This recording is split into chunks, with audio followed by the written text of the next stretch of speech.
भगवान की आरती करने के लिए बोलिए भागवत भगवान की जय हो। दीपम प्रज्वल्य हरि ओम। एदगं हविः प्रजननं मे अस्तु दशवीरगं सर्वगणगं स्वस्तये आत्मशानि प्रजाशानि पशुशानि लोकशान्य भयशानि अग्निः प्रजां बहुलां मे करोतु तन्नप्पयो ऋतोष्माशदत्त।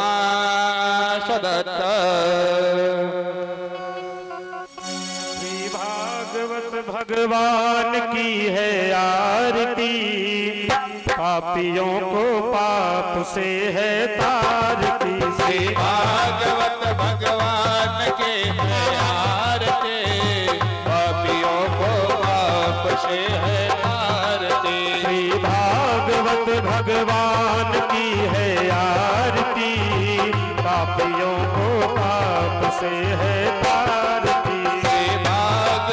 भगवान के है आरती, पापियों को पाप से है तारती।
मंगल की आरती, पापियों को पाप से है तारती। श्री भागवत भगवान की है आरती, पापियों को पाप से है तारती।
जवापानि जन्मान्तर्गतानि च तानि सर्वाणि विनश्यन्तो प्रदक्षिणां पदे पदे जलेन शीर्षीकरणं हस्तप्रक्षालनं देवाभिवन्दनम् आत्माभिवन्दनम् आपदां हर्तारं दातारं सर्वसम्पदां लोकाभिरामं श्रीरामं भूयो भूयो नमाम्यां शुभं करोतु कल्याणम् आरोग्यं सुखसम्पदां मम बुद्धिप्रकाशाय दीपज्योतिर्नमोस्तुते श्रीदीपनारायण देवताभ्यो नमः ज्वालामालिन्यै नमः।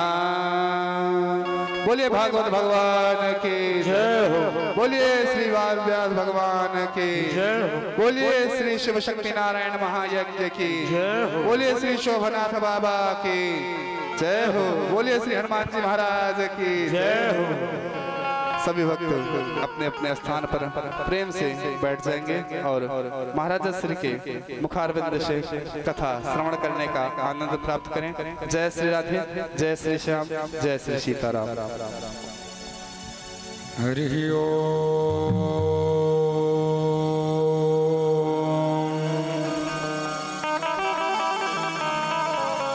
श्री गणेशाय नमः।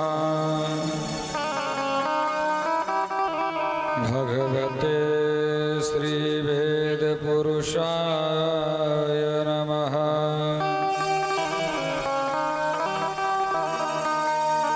श्री सरस्वत्यै नमः। श्री जानकी वल्लभो विजयते तराम।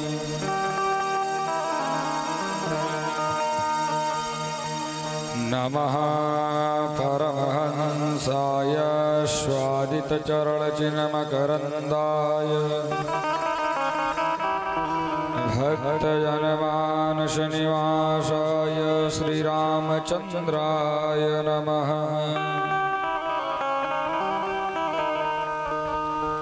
वागीशायस्य वदने श्रीलक्ष्मीर्यस्य च वक्षसि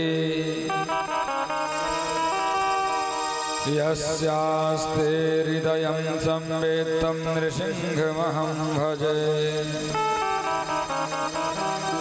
वाञ्छाकल्पतरुभ्यश्च कृपा सिन्धुभ्यैव च पतितानां पावनेभ्यो श्रीवैष्णवेभ्यो नमो नमः। अत्र सर्गविसर्गादीनवलक्षणलक्षितम् श्रीकृष्णाख्यपरं धामं जगद्धाम नमामि ते।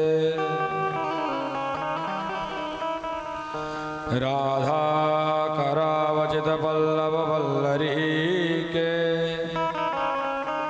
राधापदाङ्कविलसन्मधुरस्थलीके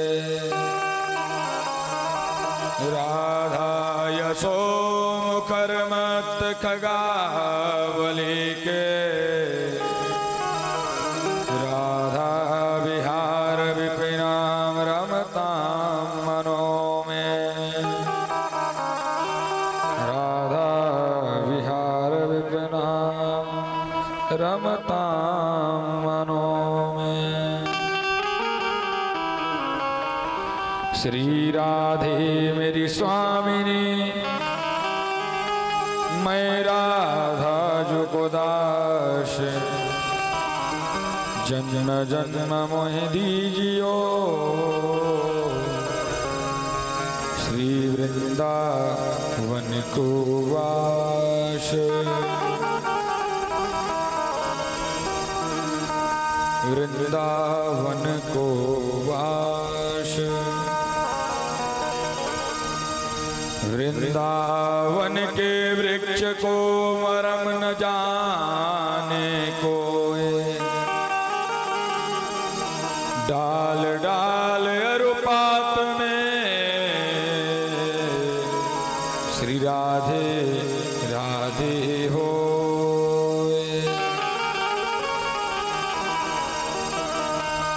आइए हनुमंत विराजिए कथा कहूँ मतियाँ अनुसार प्रेम सहित गादी धरो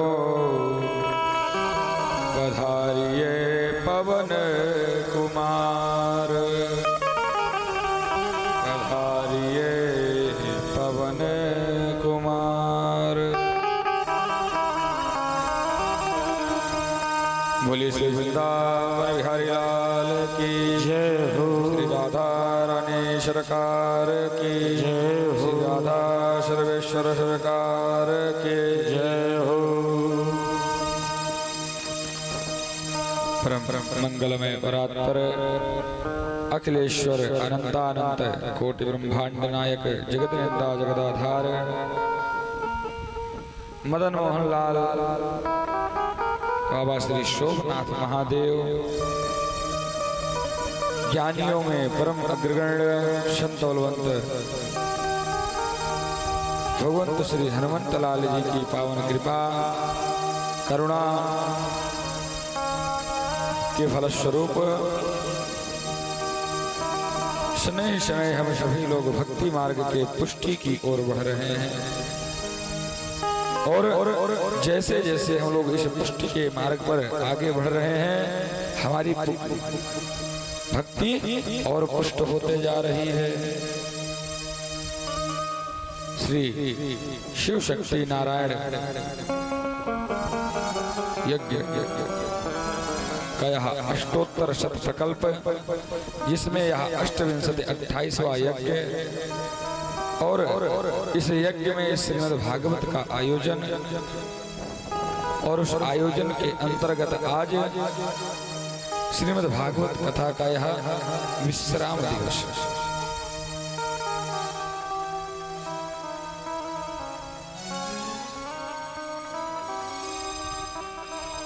हो सकता है यह विश्राम दिवस हो परंतु जो भगवत भक्त होते हैं उनको भगवान के नाम लेने का कभी विश्राम नहीं मिलता है। जहाँ चलते उठते बैठते जहाँ भी अवसर लगे भगवान का नाम व्यक्ति को लेते रहना चाहिए। राम काज कीने बिनु मोह कहाँ विश्राम। तो हनुमंत लाल जी को तो राम काज करना है परंतु हमको क्या करना है? हमको भगवान को प्राप्त करना है, ईश्वर की उस परम सत्ता को प्राप्त करना है।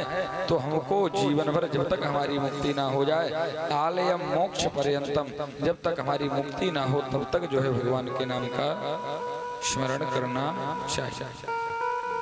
आइए इस श्रीमद् भागवत के आगे की कथा में प्रवेश से पूर्व अपने मन और वाणी को पवित्र करने के लिए भगवान के नाम का आश्रय लेते हैं। तेरी मंद मंद मुस्कानिया पे, तेरी मंद मंद मुस्कानिया पे बलिहार प्यारे जो, बलिहार प्यारे जो।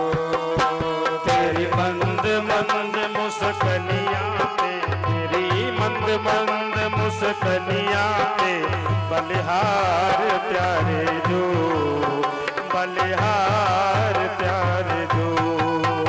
तेरी मंद मंद मुस्कानिया पे, तेरी मंद मंद मुस्कानिया पे बलिहार प्यारे जो, बलिहार प्यारे जो।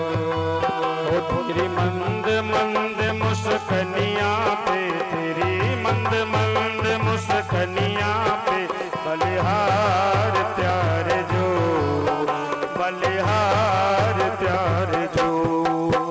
तेरे नैन अजब मतवारे मटके ये कारे कारे, तेरे नैन अजब मतवारे मटके हैं कारे कारे। तेरे नैन अजब मतवारे मटके हैं कारे कारे। तेरे नैन अजब मतवारे मटके हैं कारे कारे। तेरी तिरछे से